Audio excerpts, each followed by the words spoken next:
Good evening दोस्तों, हमारे YouTube channel take education में आप सभी का बहुत बहुत स्वागत है।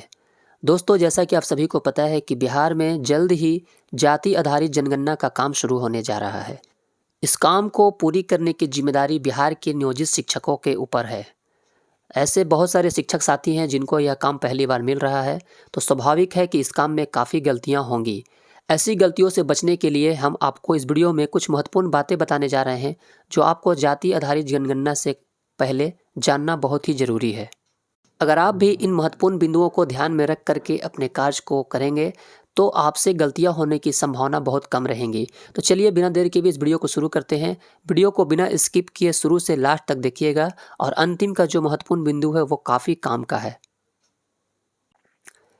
सबसे पहला और महत्वपूर्ण बिंदु है दोस्तों, आपको अपने तारीख का पता होना चाहिए। यह काम को है 2 चरणों में पूरा किया जाना है। सबसे पहले चरण में जो है वो मकान का गणना करना है और उसका नंबरीकरण करना है। दूसरे चरण में हमें जो है वो जाति आधारित गणना करना है। तो पहले चरण की जो तिथि है वो है 7 जनवरी से 21 जनवरी और दूसरे चरण की जो तिथि है वो 1 अप्रैल से 30 अप्रैल तक के बीच है।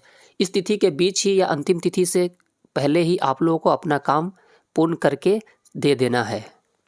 दूसरा महत्वपूर्ण बिंदु है दोस्तों कि अपने क्षेत्र में जाकर उसके घर की गणना करना है। यानी आपको जो क्षेत्र दिया गया है उसके क्षेत्र की गणना करना है। उसके बाद ही आपको नजरी नक्शा बनाना है। जितने भी उस क्षेत्र में मकान होंगे उन सारे मकानों को आपको नजरी नक्शा में दिखाना है। नजरी नक्शा कैसे बनाना है, अगर आप इस टॉपिक पे वीडियो चाहते हैं तो उसका कमेंट में आप बता सकते हैं, आपको इसका स्पेशल एक वीडियो बना करके मिल जाएगा। उसके बाद चलते हैं अगले बिंदु की तरफ। जो तीसरा जो महत्वपूर्ण बिंदु है वो है कि भवन की गिनती उत्तर पश्चिम दिशा से शुरू होगी और दक्षिण पूर्व में समाप्त करना है। ध्यान दीजिएगा दोस्तों, उत्तर पश्चिम दिशा से शुरू करना है और दक्षिण पूर्व में समाप्त करना है।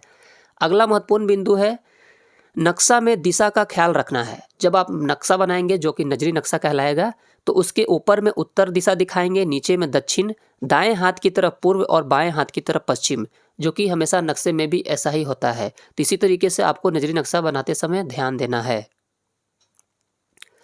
अगला जो पॉइंट है वो है गणना ब्लॉक में आवासीय या गैर आवासीय दोनों तरह के मकान का गणना करना है। जब आप अपना क्षेत्र में जाएंगे तो वहाँ पे 2 तरह के मकान मिलेंगे, आवासीय और गैर आवासीय। आपको नंबरिंग दोनों मकानों का करना है।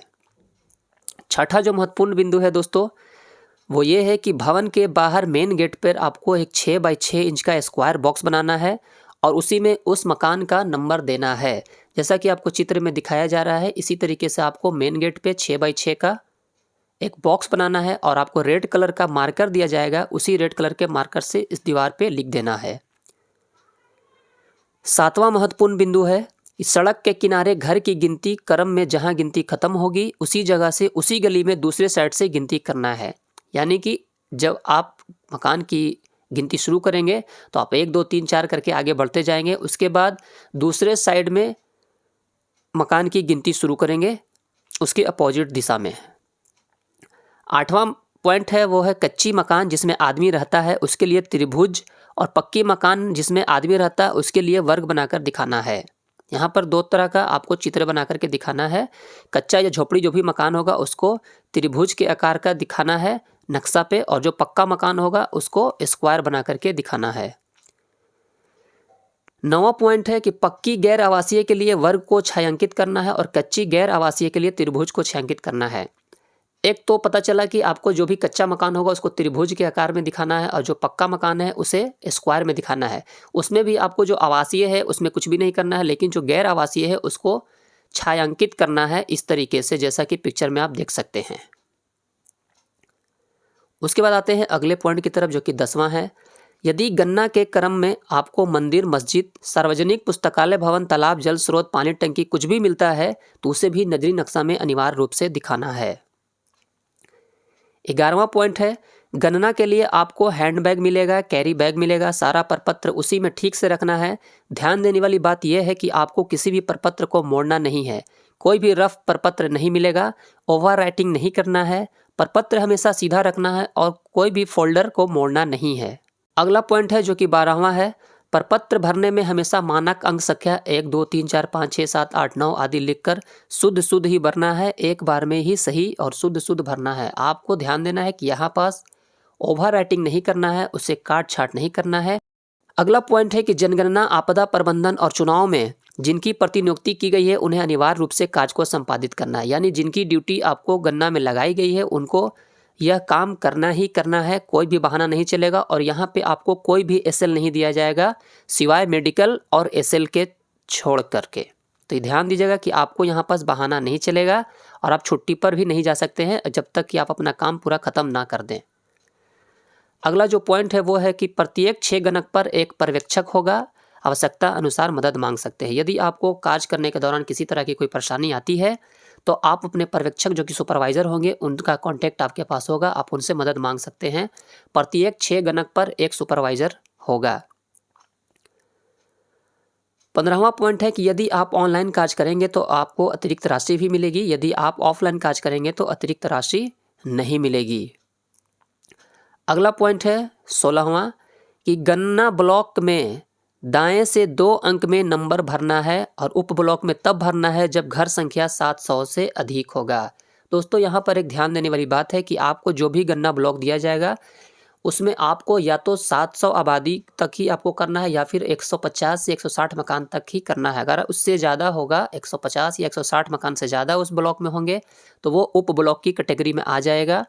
और जब उसका फॉर्मेट भरेंगे प्रपत्र 2 तो उसमें जब बॉक्स रहेगा उसमें दोस्तों लास्ट के डिजिट जो है वो खाली नहीं होना चाहिए। जैसे यहाँ पर 4 बॉक्स देख सकते हैं तो इसमें आगे से अगर आपका ब्लॉक कोड मान लीजिए कि यहाँ पे 10 है तो यहाँ पे हम आगे में जो है वो 00 से फिल कर देंगे और बाकी के दो कॉलम बचेंगे उसमें 1 और 0 लिखेंगे। इस तरीके से 10 यहाँ पे फिल कर सकते हैं। उसी तरीके से अगर आपका उप ब्लॉक भी है तो इसके आगे भी आपको 000 लिख देना है और लास्ट में अंत में 1 दे देना है। इससे पता चलेगा कि आपका जो गन्ना ब्लॉक में है उसमें एक उप ब्लॉक भी है। इस तरीके से फिल करते समय आपको ध्यान देना है कि बॉक्स को इस तरीके से ठीक से फिल करना है। अगला पॉइंट है दोस्तों 17वां कि यदि घर में कोई उपस्थित नहीं है तो भी घर का गणना होगा। जैसे आपने मकान का नंबरीकरण कर दिया है और अगर उस घर में कोई रहता नहीं भी हो, जिसे हम लोग गैर आवासीय कह सकते हैं, तो उसकी भी गणना यहाँ पे की जाएगी। जानकारी सही भरना है। सुझाव यह है कि एक रफ कॉपी खरीदकर मकान मालिक का नाम, उनके सदस्यों के नाम और मोबाइल नंबर लिख लेना है।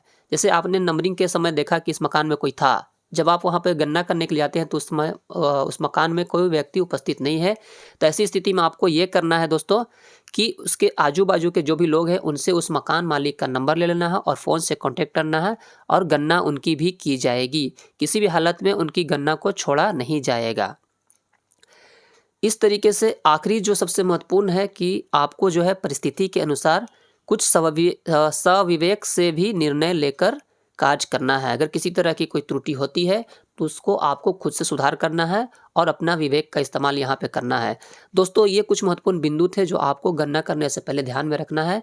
अगर वीडियो अच्छी लगी हो तो इसे लाइक करें, हमारे चैनल को सब्सक्राइब करें और अपने दोस्तों को भी शेयर कर दें। अगर जनगणना से संबंधित किसी तरह की और भी वीडियो चाहते हैं तो आप नीचे कमेंट बॉक्स में पूछ सकते हैं, उसके लिए आपको स्पेशल वीडियो बना दी जाएगी। फिर मिलेंगे दोस्तों नेक्स्ट वीडियो में।